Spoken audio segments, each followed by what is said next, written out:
আসসালামু আলাইকুম আমার প্রিয় বন্ধুরা, আশা করি তোমরা সবাই ভালো আছো আর আমিও ভালো আছি। আর দেখতে দেখতে বছর ঘুরে আবারও চলে আসছে পবিত্র মাহে রমজান মাস। আমার কাছে তো অন্যান্য মাসের তুলনায় রমজান মাসটা খুবই ভালো লাগে, কারণ এই রমজান মাসে সবারই আগে থেকে কম বেশি একটা কেনাকাটা করার পরিকল্পনা বা পূর্ব প্রস্তুতি থাকে, যেটা অন্যান্য মাসে তেমন একটা থাকে না। আর এই পূর্ব প্রস্তুতিটা কিন্তু শুরু হয়ে যায় রোজার আগ থেকেই। প্রতি বছরই হচ্ছে বাজার সদাই কেনাকাটা করা হয় রমজানের জন্য। আর এইবারও হচ্ছে বাজার সদাই কেনাকাটা করা হয়ে গেল এই রমজানের জন্য। ভাবলাম আমার বন্ধুদের সাথে শেয়ার করা যাক।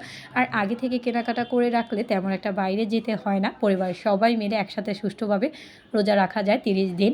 আসলে আল্লাহ যাকে যতটুকু রিজিক দিয়েছেন চেষ্টা করেছি সে অনুযায়ী 30 দিনের জন্য কেনাকাটা করা বা বাজার সদাই কেনাকাটা করা।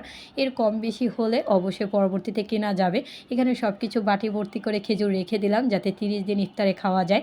আর সব কিছুর সাথে কিনেছি এই ছোটো ফ্রাই প্যানটা, কারণ আমাদের এখানে খুবই গ্যাসের প্রবলেম। আর রমজান হলে তো গ্যাসের চুলাতে একদম গ্যাস থাকেই না। তাই হচ্ছে ফ্রাই প্যানটা এনেছি, কারণ প্রতি বছর হচ্ছে বাসায় মুড়ি ভর্তা তৈরি করার জন্য আলু চাপ বেগুনি তৈরি করা হয় ইলেকট্রিক চুলায়।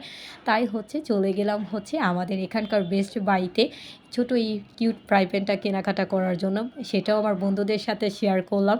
আর এমনিতেও তো আমাদের পুরান ঢাকায় হচ্ছে যে কোনো ইফতারি এলাকায় অথবা চকবাজার অ্যাভেলেবেল পাওয়া যায়। শুধু মুড়ি ভর্তাটা তৈরি করার জন্য আলু চাপ বেগুনিটা বাসায় তৈরি করা হয়। সব রকমের তো পূর্ব প্রস্তুতি নিয়ে নিলাম মন থেকে। এখন হচ্ছে আল্লাহ যদি আমাদের সবাইকে তৌফিক দান করে তবেই হচ্ছে এই একটা মাস আমরা সবাই মিলে রোজা রাখতে পারবো একসাথে ইনশাল্লাহ। আর এখানে হচ্ছে সব কিছু বাটিতে বা ডিবায় হচ্ছে ঢেলে ঢেলে রাখছি যাতে হাতের কাছে রোজা রাখার সময় পাওয়া যায়। আর একদিন পরেই তো হচ্ছে পবিত্র মায়ের রমজান মাস চলে আসছে।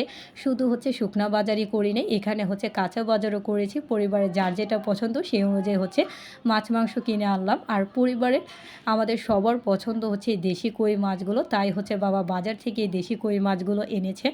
আর সাথে মাছের সাথে সাথে বাবা হচ্ছে মুরগিও এনেছে, কারণ সেই সময় হচ্ছে মাছ খেতে তেমন একটা ভালো লাগে না। তাই হচ্ছে মাংস আনলাম। এই তো আমার ছোট করে বন্ধুদের সাথে আমার পরিবারের রমজানের পূর্ব প্রস্তুতিটা শেয়ার করলাম। তোমাদের কেমন পূর্ব প্রস্তুতি চলছে অবশ্যই জানাবে। আর আমার সকল বন্ধুদেরকে জানাচ্ছি অগ্রিম রমাদান মোবারক। আর আমরা তো আমাদের মন থেকে পূর্ব প্রস্তুতি নিয়ে নিচ্ছি, বারবারই বলছি। এখন আল্লাহ তৌফিক দান করলে তবেই হচ্ছে আমরা এই একটা মাস রোজা রাখতে পারবো ইনশাল্লাহ। আজকে এই পর্যন্তই। Thanks for watching my video. Allah Hafiz.